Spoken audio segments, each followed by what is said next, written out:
Louisiana Senator John Kennedy sits on the Judiciary Committee. He joins me now. Senator Kennedy, so Biden's DOJ wants to stop Abbott from protecting the people of Texas. And then House Speaker Mike Johnson had this to say about that meeting that Mayorkas had down in Mexico.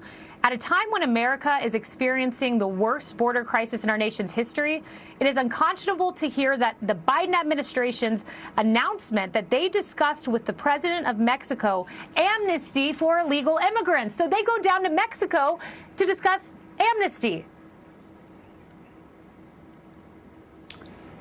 Kaylee, last Saturday, President Biden blamed the media for his unpopularity. The truth is that most members of the media have tried to help him.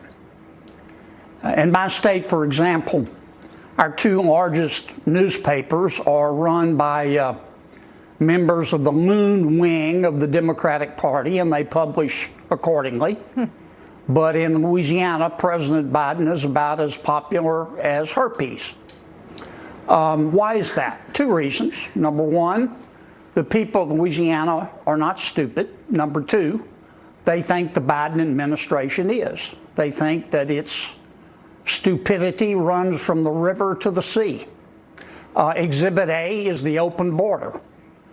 President Biden has dissolved the southern border. Our problems at the southern border are man-made, and that man's name is Joe Biden, and the people of Louisiana and the American people know it.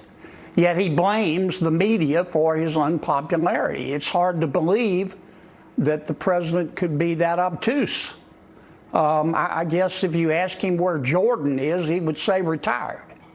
But that's where we are in America today. And meanwhile, over in the Senate, there's these discussions going on about foreign aid as it pertains to border security funding. You know, I want to know your thoughts. I talked to Byron Donalds last night, congressman, and he said we need the Senate to pass H.R. 2, which is essentially the Trump border plan. That needs to be a part of this. Well, we could. I don't know yet what's going to happen in the Senate. There will not be a supplemental appropriations bill passed unless we take steps to secure the border. We could secure the border in 6 weeks if we just did 5 things. Number one, it's illegal to sneak into our country, or try to. If you're caught, you should be deported. Number two, if you claim asylum and you lose, you should be deported. If to that we add a Remain in Mexico program and a safe third country policy and a wall, the border would be secured in 6 weeks. But President Biden does not want to secure the border. Yeah, bingo, you nailed it. I wish you were running the show, Senator Kennedy. Thank you very much. Well, what's